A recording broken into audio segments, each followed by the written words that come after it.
Hi, everyone, and welcome to Val Talks Pets, the forum for pet parents and enthusiasts alike. Having been in the pet industry for over 10 years now, I am going to share with you issues and questions that arise as I work with pet parents on a day-to-day basis. I am not a veterinarian, but I do have certifications in canine, feline, small animal, fish and herptile, and avian health and nutrition from the University of California, Davis Extension.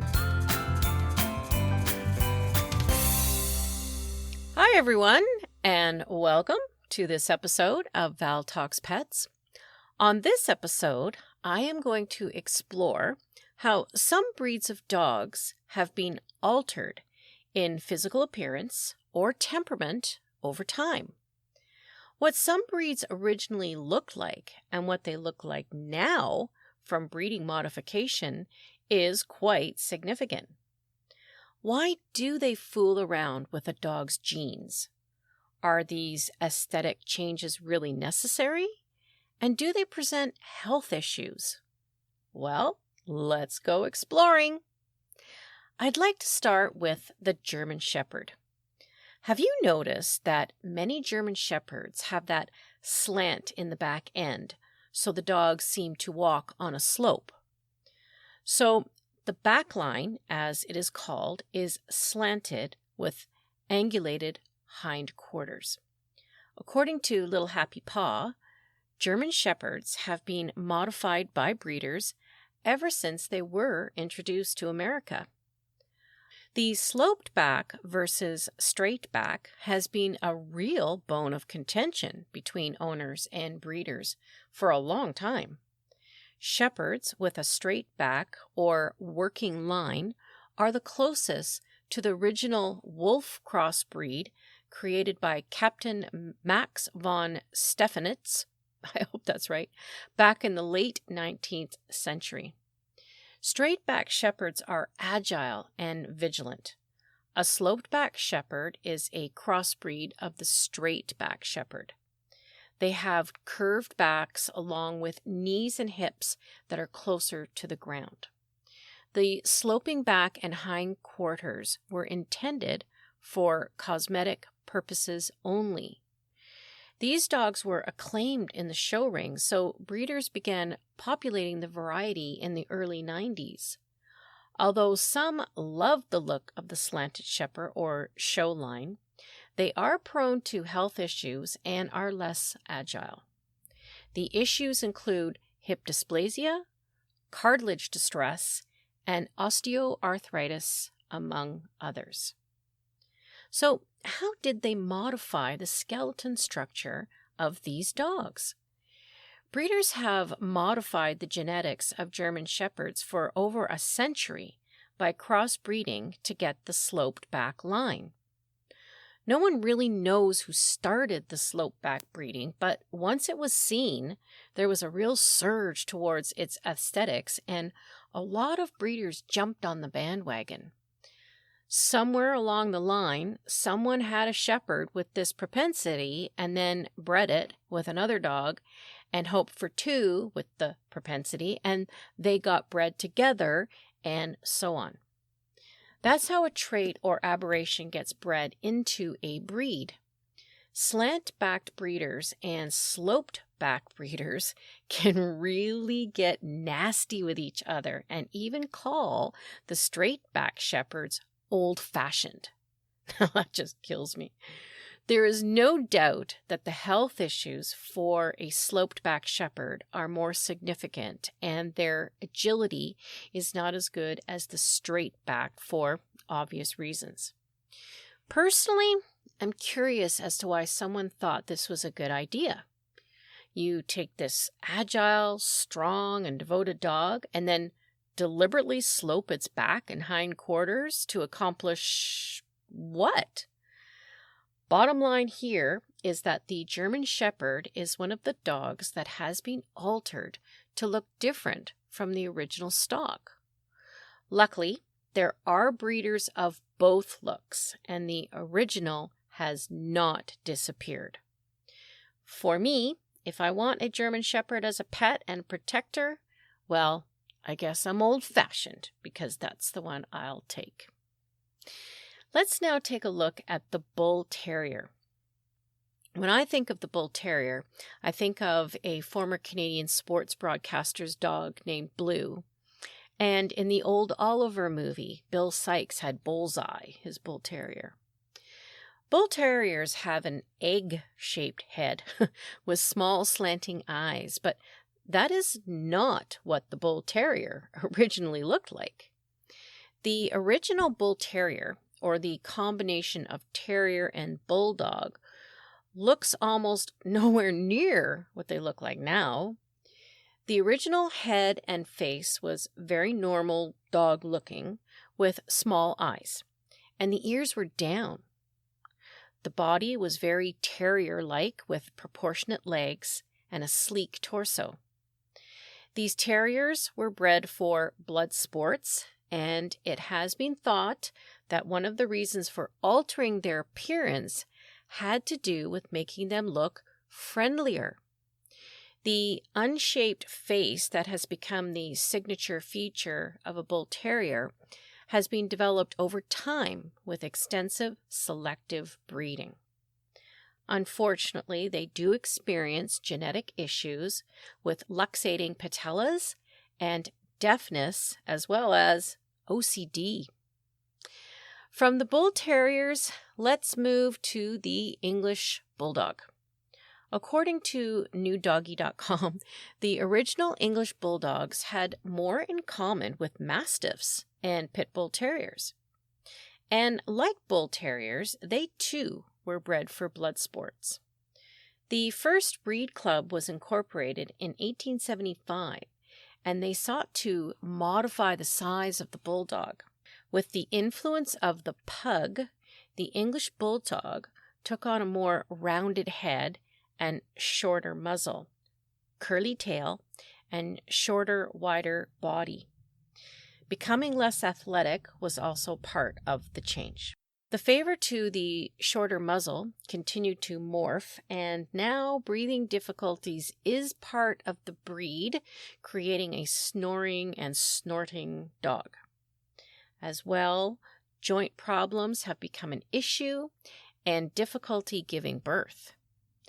It is important to look for a breeder that has maintained some semblance of a snout to avoid teeth crowding and jaw misalignments. My next dog is the Shar-Pei. According to the happypuppysite.com, originally it was thought that the wrinkles on a Shar-Pei enabled the dog to keep fighting even if another animal grabbed a fold of their skin. But these wrinkles were not the same as seen today, especially in the face. These dogs were also more athletic. The original Shar-Pei had a narrower head, and their eyes were not obstructed. When the breed first became popular in America, inexperienced breeders focused on making the dogs as wrinkly as possible rather than concentrating on the dog's quality of life. According to the site, this condition causes up to 1 in 5 dogs to develop kidney, liver, spleen, and/or intestinal problems. And with quote-unquote selective breeding, the breeder often goes for best physical characteristic, not breeding a different dog who in fact could be the healthier dog. If you hear the term bone mouth Shar-Pei, this is referencing a dog that looks more like the original. Because of the significant alteration of the breed, they are prone to a wide variety of health problems, and I would say this is not the breed for an inexperienced new dog parent. All right, up next is the pug. So as we can see as we look at some of the breed alterations, small changes can have a big impact. Let's take a look at what they have to say about all this on puggingabout.com. Interesting that before selective breeding, pugs looked more like a Pekingese. They were small to medium, had a stubby tail, and were fluffy. Because pugs were bred significantly, extensive inbreeding has resulted in the variety of health problems the breed faces. The modern pug is a lot smaller and has a curled tail as well as a larger body fat percentage. We often see pugs that look like a loaf of bread or a potato, so gaining weight is a downfall. As puggingabout.com points out, the degree of exaggerated shortness of the pug's muzzle has evolved, and today the breed can be found with almost flat faces and very narrow nostrils. In an effort to breed a more compressed muzzle, pug breeders have attempted to limit the physical development of the skull. In order to do this, the pug's nasal cartilage has been bred down. The result is a much smaller muzzle than that of their ancestor. This has led to the breed being more delicate and fragile, as well as more susceptible to health problems. And as we have seen in the German Shepherds, there is debate within the pug community as to what is attractive and what should be considered a deviation. And as pointed out, while we like the idea of being able to breed the perfect pug, it's also important to understand that the very smallest of changes within a dog's DNA can have a huge impact on their overall health. All right, let's move on to the Boston Terrier.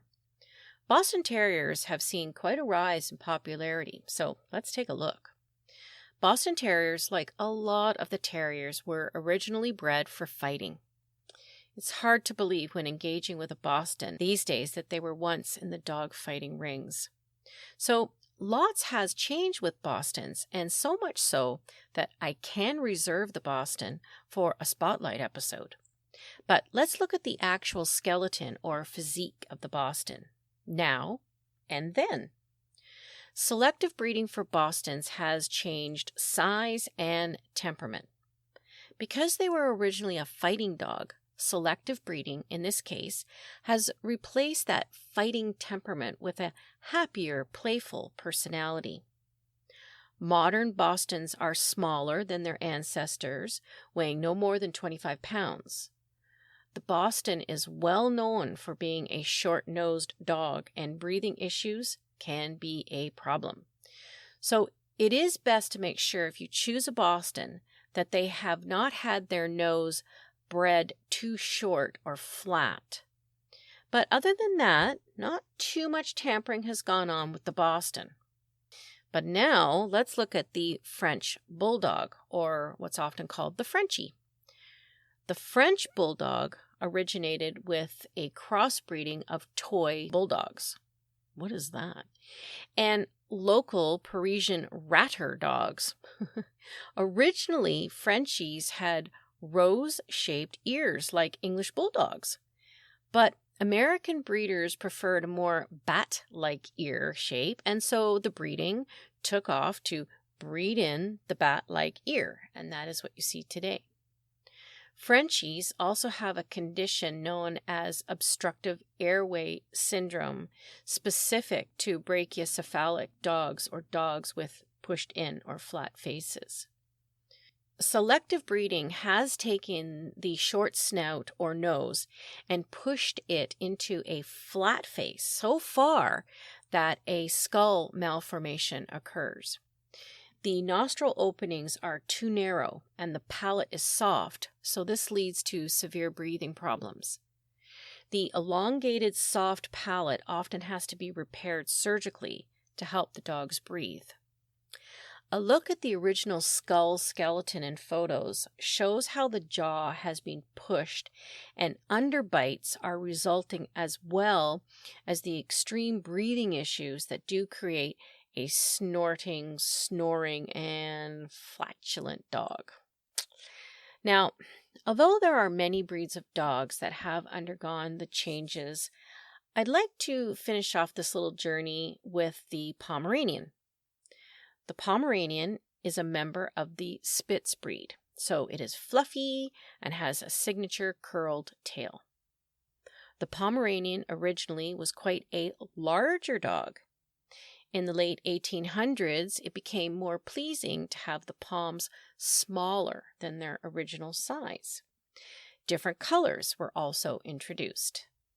Today, the Canadian Kennel Club breed standards has palms at 3 to 7 pounds, with 4 to 5 pounds ideal.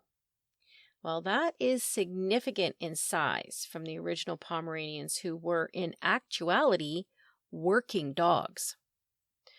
Okay, so the dogs have been bred smaller.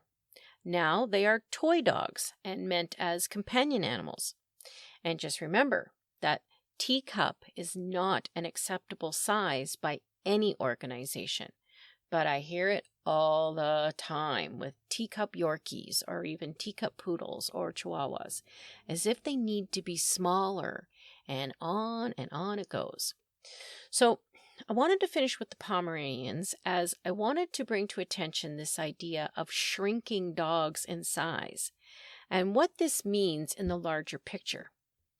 In order to get these dogs to be smaller, the breeder has to breed a small dog to another small dog, and then the next smallest dog, and so on. Often, quote-unquote, runts have health issues, and we have to be aware that these issues can easily be bred into the smaller forms.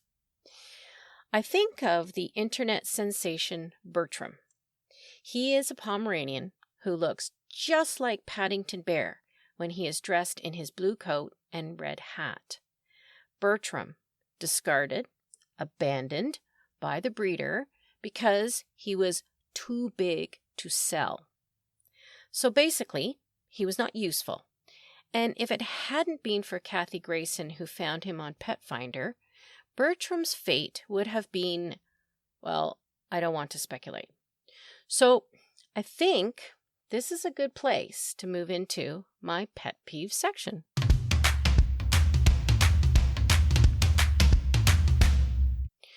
So, selective breeding is extremely prevalent in the purebred dog world and the non-purebred dog world.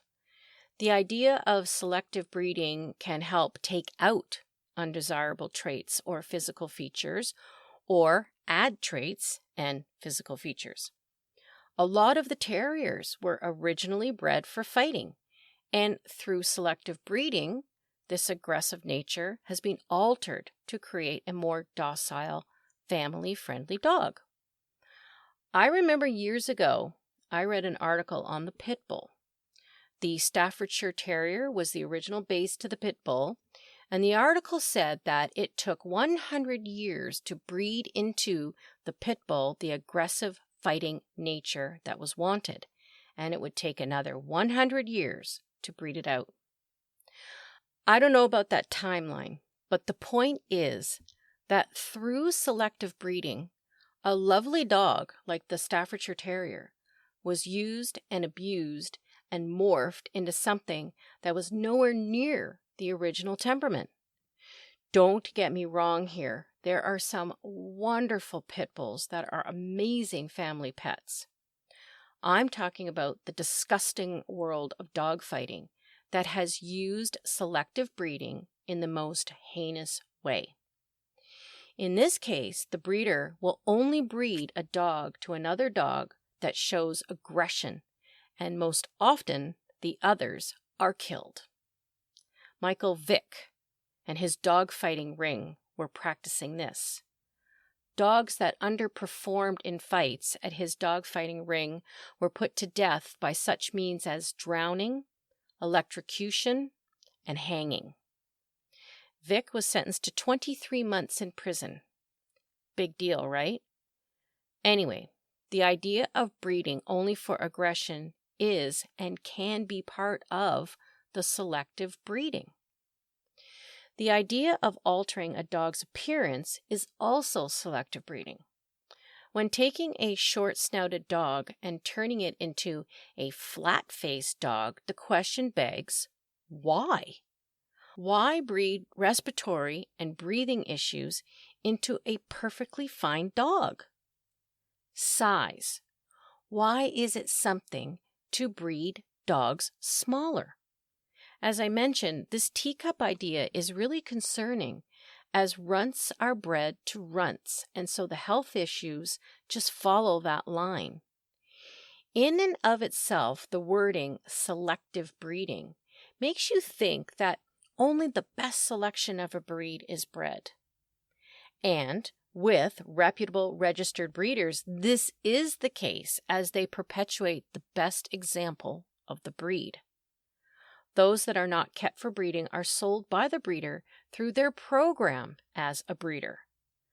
But we do have to ask, why do certain dogs need to have a pushed-in face, or a sloping back, or be smaller and smaller? Why is it necessary to change the natural look? And who decided that this change was aesthetically for the better? In the case where a dog is now in distress with breathing difficulties, I don't see how that in any way is an improvement. Some vets are even imploring people to stop buying brachycephalic dogs so that the demand will begin to dry up and breeders will stop playing Frankenstein. So I would say, when looking for a certain breed, along with all the other research, make sure to do a good search of the history as well. Ask yourself if you are comfortable with a breed of dog that has been altered to the point of health issues. On the flip side, perhaps there has been some positive changes as well that can help with the decision making. Or you can just go to a good rescue and find a loving, cute dog or puppy of whatever breeds that needs a home and your love and care. Either way, history research in this case is quite important because, as I say, knowing is caring. Thank you for listening to Val Talks Pets. Please remember to follow or subscribe to ensure that you never miss an episode. To really help the show and to make it easier for others to find, please rate and review each episode that you find interesting and helpful. And don't forget that you can also email me at val@valtalkspets.com with topics you would like me to address or with any questions you may have. Also, check out my website at valtalkspets.com and let me know what you think and how we can improve upon it. Thanks for caring.